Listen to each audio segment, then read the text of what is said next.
Sorry for this inconvenience. आज ये lamp ख़राब हो गया है। बात है 1926 की। एक बहुत ही वेल ड्रेस्ड इंसान, लंबा चौड़ा इंसान, उस टाइम के मोस्ट फियर्ड और मोस्ट डेंजरस गैंगस्टर ऑल कैपोनी के पास मिलने के लिए जाता है। ये इंसान एलिगेंट कॉन्टिनेंटल एक्सेंट में बात कर रहा होता है और अपने आप को इंट्रोड्यूस करवाता है काउंट विक्टर लस्टिंग के नाम से। नाम बड़ा होने के कारण हम इसको सिर्फ लस्टिंग बोलेंगे। ये इंसान कैपोनी को प्रॉमिस करता है कि आप मुझे $50,000 दीजिए और मैं उसको 2 महीने के अंदर आपको डबल करके दूंगा। और ये बात है 1926 की। तो $50,000 की कीमत आज के $50,000 ही बहुत ज़्यादा थी। ठीक है, कैपोनी के पास इतना कैपिटल था कि वो अगर ये $50,000 डूब भी जाते हैं तो इसको वो कवर कर लेगा। लेकिन ये इंसान बहुत ही ज़्यादा वेल ड्रेस और क्लासिक लग रहा था। तो कैपोनी वैसे तो ऐसा इंसान नहीं था कि उसको पहली बार किसी पर इतना ट्रस्ट हो जाए, लेकिन इस बार वो एक क्लासिक इंसान को देखकर वो सोचता है कि चलो इसको पैसे दे देते हैं। अगर डबल किए देन इट्स गुड, और अगर नहीं किए तो मेरे से छिप तो सकता नहीं है, मार तो हम कभी भी इसको देंगे। तो ये सोचकर उसने उसको पैसे दे दिए। अब जो लस्टिंग था वो पैसे लेकर चला गया शिकागो में। वहाँ पर उसने एक बैंक में ये पैसे जमा करवाए। बैंक में पैसे जमा करवाने के बाद वो न्यूयॉर्क सिटी चला गया। 2 महीनों तक उसने इस पैसे को टच तक नहीं किया। फिर जब 2 महीने पूरे हुए वो वापस से शिकागो आया, उन $50,000 को निकाला और वापस से एल कैपोनी के पास चला गया। जैसे ही वो कैपोनी के पास गया तो कैपोनी के स्टोनी फेस्ड बॉडीगार्ड्स, यानी कि बहुत ही ऐसे खूंखार, आदमखोर, नरबख्शी टाइप के जो बॉडीगार्ड्स हैं, उनको देखा और फिर कैपोनी को देखा, फिर हल्की सी स्माइल की और अपोलोजाइज किया कि please accept my profound regret mister Capone, I am sorry to report that the plan failed, means I failed. मतलब मैं फेल हो गया, मैं आपके पैसे डबल नहीं कर पाया। कैपोनी धीरे से खड़ा हुआ और लस्टिंग को एक लुक दिया और फिर सोचने लगा कि नदी की कौन सी तरफ से इसको मैं पानी के अंदर फेंकूं ताकि ये तड़प तड़प के मर के डूब जाए, मतलब तड़प तड़प के डूब के मर जाए, सॉरी। बट फिर लस्टिंग ने अपनी जेब में हाथ डाला और उसने वही $50,000 निकाले और डेस्क पर रख दिए कि mister Capone, again my sincere apologize, this is most embarrassing thing didn't work out the way I thought that would. I would have loved to have doubled your money for you and for myself. Lord know I need it, but the plan just didn't materialize. मतलब कि मैंने जैसा सोचा था वैसा कुछ भी नहीं हुआ। भगवान जानता है कि ये प्लान सक्सेसफुल क्यों नहीं हुआ, लेकिन ये आपके $50,000 जो मैंने लिए थे वो मैं यहाँ पर रख रहा हूँ। अब कैपोनी अपनी चेयर पर वापस बैठ गया। He was so confused. I know you are a उसने बोला, कैपोनी ने बोला, I know you are a con man count, said कैपोनी. I knew it. The moment you walked in here, I expected either $100,000 or nothing. But this, getting my money back, well, again my apologies. See, कैपोनी ने कहा कि मुझे पता है कि तुम कौन हो और मैंने जब तुम आए थे तो 2 चीज़ें एक्सपेक्ट की थी। एक कि या तो तुम $1,00,000 लेके आए हो, यानी कि 50,000 का डबल, और या फिर तुम कुछ भी नहीं लेके आए हो। लेकिन तुमने यहाँ पर मेरे एग्जैक्ट वो पैसे लाकर मुझे कंफ्यूज कर दिया।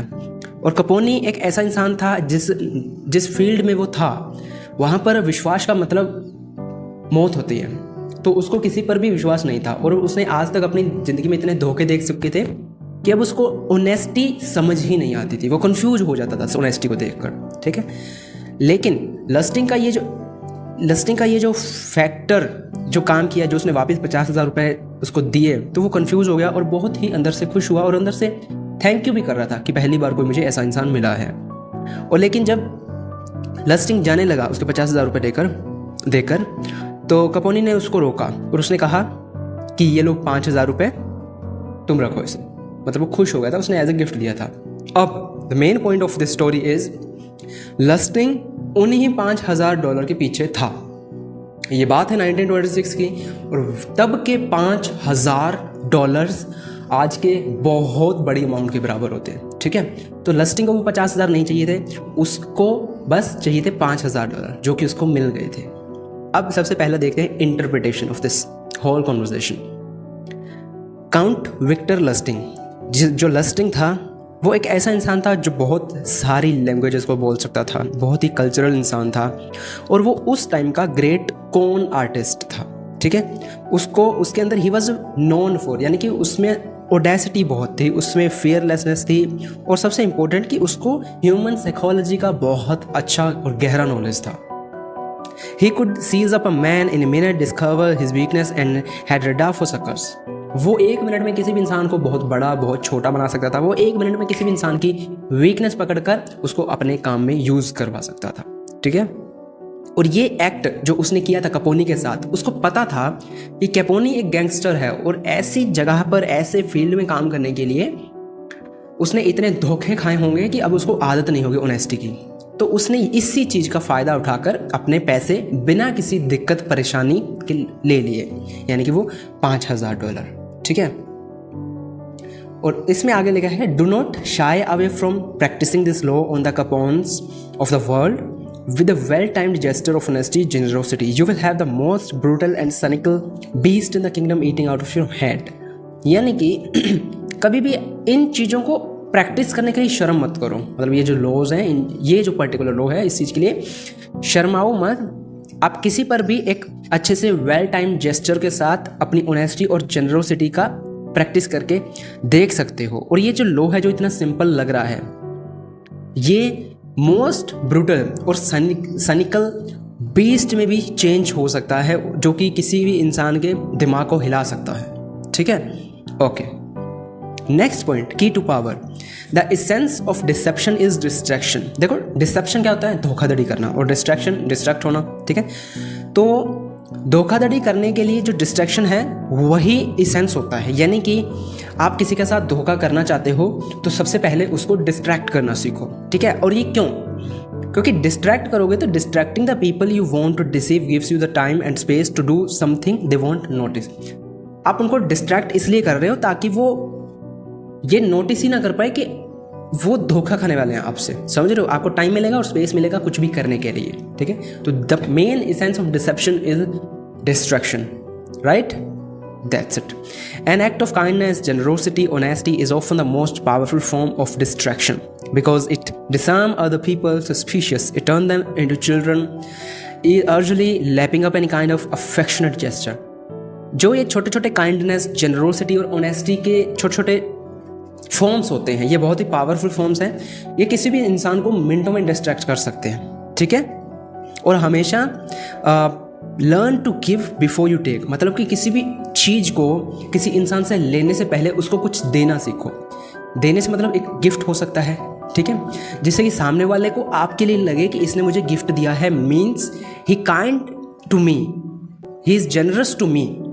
ठीक है, जिसके कारण उनके अंदर की जो रिबेलियस होती है आपके लिए अगर है भी तो वो कम हो जाती है। आप उसको फिर इस तरह से डिस्ट्रैक्ट कर सकते हो कि छोटा सा गिफ्ट देके, और मेन जो आपका डिसेप्शन का काम है वो आप उसकी आड़ में कर सकते हो। और उससे पहले मैं वार्निंग दे दूं कि ये चीज़ें हमें अवेयरनेस के लिए डिस्कस कर रहे हैं। ये नहीं है कि आप किसी की ज़िंदगी ख़राब कर दो इन चीज़ों से, क्योंकि ये जितने सिंपल लॉज हमें लग रहे हैं, एक्चुअल में इनके जो रिजल्ट्स होते हैं वो इतने ब्रूटल हो सकते हैं कि शायद हम अपनी खुद की आंखों से देख भी ना सके इन चीज़ों को। आपको याद होगा, मैंने एक छोटा सा क्लिप देखा था जिसमें मिर्ज़ापुर में एक वो गुड्डू नाम का जो इंसान होता है, उसने किसी दूसरे इंसान को, आई डोंट नो किसको मारा था, उसकी आंखें निकाल दी थी, पता नहीं आंखों में अंगूठे डाल दिए थे, ऐसा कुछ था। तो वो उसने खुद ने किया अपनी मर्जी से, लेकिन वो जब उसने देखा कि मैंने ये क्या कर दिया तो वो इतना डर गया। इसको साइकोलॉजी में एक टर्म दिया जाता है, ठीक है, पर्टिकुलर इस चीज़ के लिए, कि जो हम करते हैं हमें पता नहीं होता हम गुस्से में कर क्या रहे हैं या हम लव में कर क्या रहे हैं, लेकिन जब इसके रिजल्ट आते हैं तो हम अपनी आंखों से नहीं देख सकते कि मैंने ये क्या कर दिया। ठीक है, तो इन चीज़ों से आप अवेयर रहें। अगर आप पर कोई ये चीज़ ट्राई कर रहा है तो आप उसमें बचने का ट्राई करें, ना कि आप खुद किसी पर ट्राई करेंगे चीज़ें। अनटिल और अनलेस की बहुत ही ज़रूरत है। ठीक है, उसके बाद नेक्स्ट पॉइंट इज, अच्छा एक और चीज़ बतानी भूल गया मैं, लस्टिंग जो था ये वही इंसान था जिसने 90s में पेरिस के अंदर जो आईफिल टावर है उसकी बोली लगाकर उसको बेच दिया था। ये चीज़ मैंने, या आपने अगर think and grow rich book पढ़ी है तो उसमें भी लिखी हुई है ये चीज़, जहाँ तक मेरी याद है मैंने पढ़ी थी जब, कि लस्टिंग नाम, ये वही लस्टिंग है जिसने पेरिस के आईफिल टावर को बेच दिया था। ठीक है, किसी बिजनेसमैन को।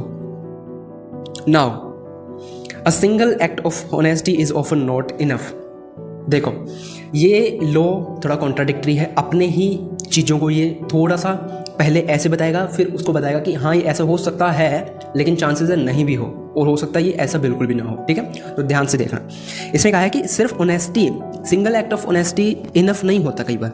What is require is a reputation for honesty. आपको एक रेपुटेशन होना चाहिए ऑनेस्टी के लिए। ठीक है, build on a series of act, एक सीरीज ऑफ एक्ट बिल्ड करने पड़ेंगे आपको एक पर्टिकुलर चीज के लिए। ठीक है, but these can be quite in consequential. Once this reputation is established with first impression, it is hard to shake. लेकिन ये प्रॉब्लम तब आती है जब आप ऐसी एक्ट करने लग जाते हो और ये लोगों को लगता है कि आपका बेसिक नेचर ही ऐसा है, तब इस चीज़ को शेक करने में दिक्कत आती है। आपका जो मेन टारगेट होता है वो करने में दिक्कत आती है। फॉर एग्जाम्पल, आप 10 साल से किसी के साथ हो, आप जेनरस एक्ट कर रहे हो, मतलब आपका गोल बहुत बड़ा है, आपने कहा कि मेरी ये ज़िंदगी मैं इसी गोल पर लगाऊंगा, तो अपने 10 साल किसी चीज़ की वफादारी में लगा दिया। तो जब आप टाइम आएगा ना आपको अटैक करने का, तो आप अपने आप पर ही हावी हो जाओगे, आप एक्ट नहीं कर पाओगे, क्योंकि जो आपने इतने साल वफादारी की है, तो that get into your behaviour.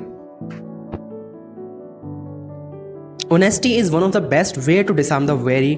It is not the only one. Any kind of noble, apparently selfless act will serve. देखो, honesty सिर्फ ऐसा चीज़ नहीं है, आप कोई भी selfless act करोगे, कोई भी noble, apparently act करोगे, वो भी सेम ही काम करेगी। ठीक है, अब आपको एक चीज़ बताता हूँ। आज से लगभग 3000 साल पहले पेरिस पर ट्रोय नाम की सेना थी, उसका कब्जा था। ये मूवी भी है, आपने पता नहीं देखी है नहीं देखी।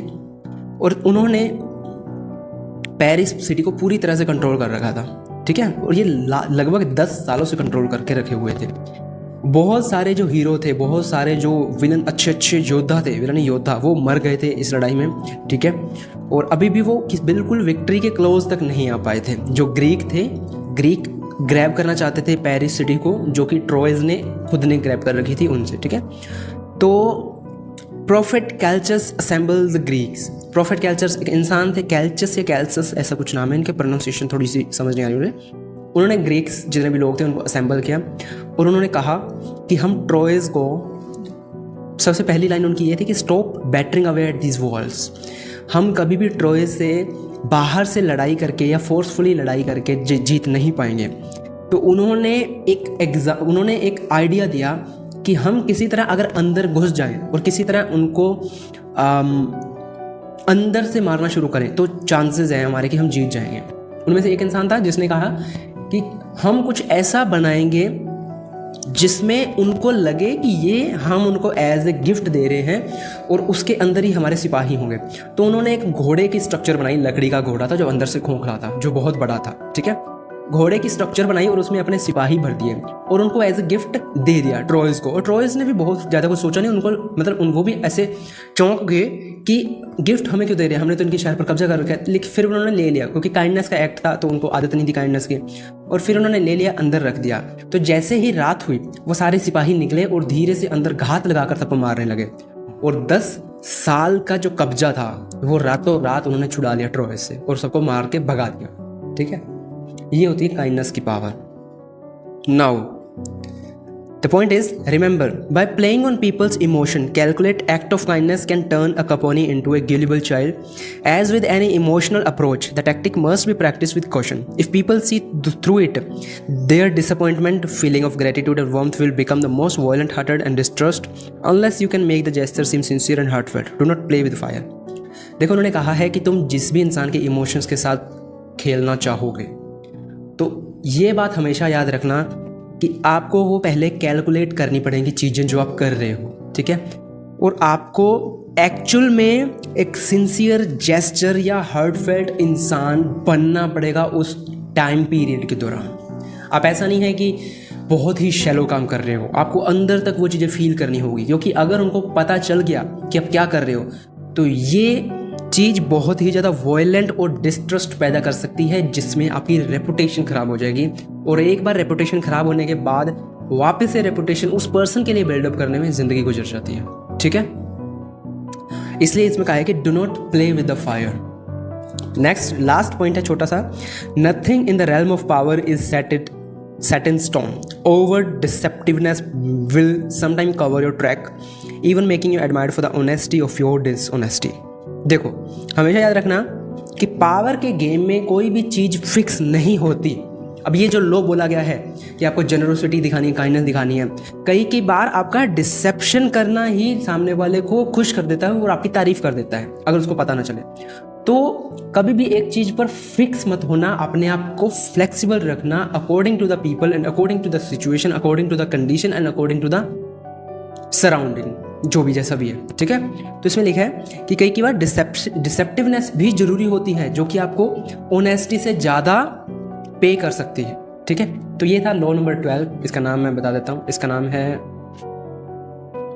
यूज सेलेक्टिव ऑनेस्टी, यानी कि आपको सेलेक्टिव ऑनेस्टी यूज़ करनी है और जेनरोसिटी यूज़ करनी है अपने विक्टिम को या अपने ओपोनेंट को डिसआर्म करने के लिए, वीक बनाने के लिए। तो उम्मीद करता हूँ ये अच्छा लगा होगा आपको, और ये लैम्प ले आएंगे, मतलब फिर ले आएंगे। एंड एक लोग को शेयर कर दो, एक इंसान को जिसको इसकी ज़रूरत है, and subscribe. Thank you so much, bye bye.